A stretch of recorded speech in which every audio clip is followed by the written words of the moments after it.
मोशी येथील कचरा डेपोची संरचना कोसळून झालेल्या दुर्घटनेत गंभीर जखमी झालेल्या 2 रुग्णांवर भोसरी येथील मेडिकवर हॉस्पिटलमध्ये यशस्वी उपचार करून त्यांना नवजीवन देण्यात आलं.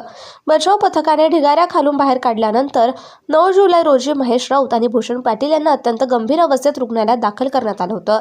महेश राऊत 14 तास ढिगाऱ्याखाली अडकले होते. त्यांच्या डोक्याला, मणक्याला, डाव्या हाताच्या टेंडनला आणि मांडीला गंभीर दुखापत झाल्या होत्या.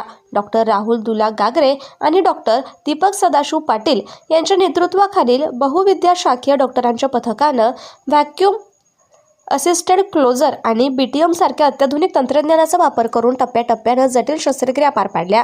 अतिदक्षता विभाग शस्त्रक्रिया आणि पुनर्वसन उपचारानंतर भूषण पाटील यांना 28 जुलै रोजी तर महेश राऊत यांना 29 जुलै रोजी डिस्चार्ज देण्यात आला. वेळेवर मिळालेले आधुनिक उपचार आणि डॉक्टरांच्या प्रयत्नामुळेच आयुष्यात पुन्हा सुरुवात करता आल्याची भावना दोन्ही रुग्णांनी व्यक्त केली.